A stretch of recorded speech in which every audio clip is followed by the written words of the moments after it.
Shalom saudara-saudara, puji Tuhan.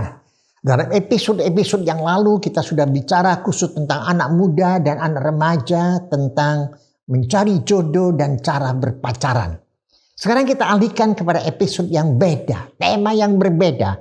Bekerja sesuai firman Tuhan. Tema ini saudara, sesuai dengan catatan saya pernah sampaikan pada bulan April tahun yang lalu. Karena kebutuhan, maka ada yang menyampaikan, Pak tolong sampaikan tentang pekerjaan yang baik. Supaya melalui pekerjaan nama Tuhan dipermuliakan. Maka saya ambil lagi tema ini untuk saya berikan kembali kepada saudara. Semoga menjadi berkat. Saya akan bagikan 4 episode, 4 kali pertemuan akan bicara tentang bekerja sesuai firman Tuhan. Di dalam Kejadian pasal yang ketiga ayat 17b dalam bahasa Indonesia sehari-hari dikatakan, engkau harus bekerja keras seumur hidupmu agar tanah ini bisa menghasilkan cukup makanan bagimu. Kejadian pasal 3 ayat 19a dikatakan, engkau akan bekerja dengan susah payah dan berkeringat untuk membuat tanah ini menghasilkan sesuatu sampai engkau kembali kepada tanah. 2 Tesalonika pasal 3 ayat 10b dikatakan, orang yang tidak mau bekerja tidak boleh makan. Paling sedikit dari 3 ayat ini adalah menunjukkan bahwa kalau orang malas tidak mau bekerja, maka dia tidak bisa dapat makan. Itu pasti. Maka saudaraku, perlu semua orang bekerja keras, khususnya laki-laki, suami, papa harus bertanggung jawab, harus bekerja, tidak boleh tidak bekerja. Ini prinsip firman Allah. Dan saudara-saudara, apa yang saya sampaikan kepada saudara-saudara ini adalah bukan hanya kepada saudara sebagai pengusaha, tapi semua kita, baik saudara pengusaha, baik saudara karyawan, baik saudara adalah manajer, direktur, bos, bahkan saudara sebagai hamba Tuhan, pelayanan, kita harus lakukan seperti apa yang Tuhan mau kita lakukan. Dan kita belajar baik-baik tentang bekerja sesuai dengan firman Allah. Yang pertama, memilih pekerjaan sesuai dengan firman Tuhan. Ini yang pertama. Memilih pekerjaan sesuai dengan firman Tuhan. Di dalam Alkitab tidak ada penjelasan yang jelas sejelas-jelasnya. Kamu harus bekerja ini, bekerja itu, dan bekerja ini. Tidak.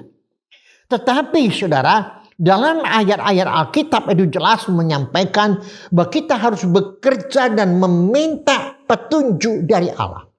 Dalam Yakobus pasal 4 ayat 13 sampai 17 dengan sangat jelas, saudara bisa baca sendiri. Yakobus 4 ayat 13 sampai 17, saya tidak bacakan di sini. Adalah mari kita menyerahkan semua perencanaan akan pekerjaan kita, hidup kita kepada Tuhan. Kalau Tuhan menghendakinya, kenapa tidak? Tuhan akan memberikannya. Tapi kalau Tuhan tidak menghendakinya, itu beda. Maka dari itu, saudara perhatikan dari Yakobus pasal 4 ayat 13 sampai 17. Ada orang diberkati Tuhan di dalam pekerjaan, di dalam pelayanannya, dalam Alkitab, banyak. Ada orang bisa menjadi gembala yang baik, menjadi perdana menteri yang baik, menjadi raja yang baik. Kita lihat Yusuf, Daniel, Daud. Ada seorang nelayan, dokter, pemungut cukai, nabi-nabi, rasul-rasul. Itu ada dalam ayat-ayat Alkitab. Mereka dipakai oleh Tuhan. Tapi juga ada orang yang membuat kuil-kuil dewa-dewi. Ya, dari perak. Yang bernama Demetrius. Dapat untung besar. Cuan banyak. Tapi Tuhan tidak berkenan pekerjaan ini. Karena Anda bisa lihat dari Kisah Rasul. Pasal 19 ayat 24. Nah, oleh sebab itu saudara-saudaraku, bagaimana kita memilih pekerjaan supaya berkenan kepada Tuhan? Maka pekerjaan itu adalah harus sesuai dengan apa yang Tuhan mau. Sekalipun memang tidak memberikan petunjuk yang jelas harus pekerjaan apa. Tapi yang pasti saudaraku, pekerjaan yang tidak boleh kamu lakukan adalah diskotik, jelas. Tempat perjudian, jelas nggak boleh. Narkoba, jelas nggak boleh. Pabrik minuman keras, korupsi, mencuri, menjual barang-barang terlarang. Menimbun barang-barang terlarang. Oh, sekarang ini sedang rame-ramenya saudaraku, orang menimbun minyak goreng. Sehingga merepotkan orang, minyak goreng jadi naik. Mencari cuan, mencari hasil demi dirinya sendiri. Dia lupa akan penderitaan orang lain. Oh, ini nggak boleh. Saudaraku, jangan kita melakukan pekerjaan sehingga merugikan orang lain untuk mendapatkan keuntungan diri sendiri. Jangan kita melakukan pekerjaan yang melanggar akan peraturan dan perundang-undangan yang ada, yaitu melanggar hukum yang ada. Kita nggak boleh lakukan itu. Bagaimana pekerjaan kita bisa baik? Bagaimana pekerjaan saudara selama ini? Bagaimana? Saudara tahu. Kalau saudara sudah melakukan hal-hal yang tadi saya sebut, masih banyak lagi. Yang jelas melanggar akan hukum, melanggar akan peraturan yang ada. Yang tidak sesuai dengan firman Tuhan. Yang merugikan orang lain. Saudara cuan banyak. Tapi orang lain rugi.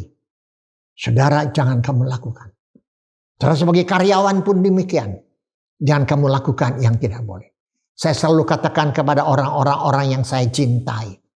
Hati-hati dalam pekerjaan kamu. 1 sen pun jangan kamu mencuri yang bukan milikmu. Yang bukan milik kamu. Kamu tidak boleh lakukan itu. Ingat, Tuhan akan tolong kamu. Tuhan akan kuatkan kita semua. Dalam kita mencari pekerjaan. Kita harus minta petunjuk dari Tuhan. Terserahkanlah semua perencanaan. Semua apa yang kita rencanakan. Hanya di dalam tangan Tuhan. Tuhan pasti memberikan petunjuk kepada saudara.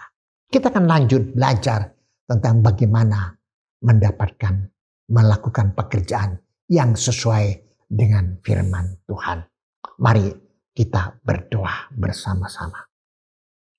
Tuhan Yesus, terima kasih untuk firman-Mu pada saat ini. Kami belajar bekerja sesuai dengan firman Tuhan. Tolong Tuhan, kalau pekerjaan kami selama ini sudah melanggar akan peraturan, hukum, hanya mencari keuntungan pribadi, merugikan orang banyak. Tuhan ampuni kami. Tolong kami akan kami berubah secara total di dalam pekerjaan kami. Untuk hidup lebih berkenan kepada Tuhan. Terima kasih. Engkau terus tuntun kami melalui firman Tuhan. Di dalam nama Tuhan Yesus, kami sudah berdoa dan bersyukur. Amin. Soli Deo Gloria. Tuhan Yesus memberkati saudara. Amin.